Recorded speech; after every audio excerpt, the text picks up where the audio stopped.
Despite the government's call for calm, a few dozen protesters showed up outside the U.S. Embassy again. The prosecutor general said 4 people are being questioned after protesters on Tuesday climbed over the embassy's walls and took down the U.S. flag. 9 Coptic Egyptian-Americans were also put on an airport watch list. They're believed to have contributed to the production of the anti-Islam movie that led to the embassy protest.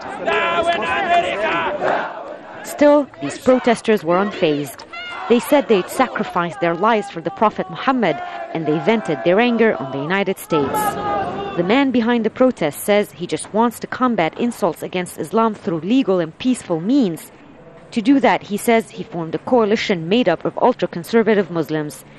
They called for Tuesday's protest, he says, after hearing that Christian fundamentalists planned to show the movie and follow it with a mock trial in which they would sentence the Prophet to death. We're fully aware that the US administration is not responsible for the actions of individuals, but this was a message, because we know that as individuals we have no power to stop this absurdity.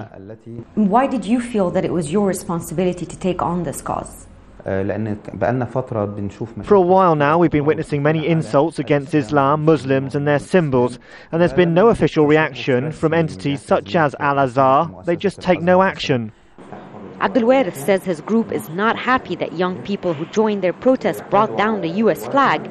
He also says there was no coordination with protesters in Libya and condemned the violence there. The Egyptian government's promise to pursue the producers of the film in court did not stop calls for more protests. Even the president's Muslim Brotherhood group urged people to gather peacefully on Friday to show their support for Islam's prophet. Rawya, Rageh, Al Jazeera, Cairo.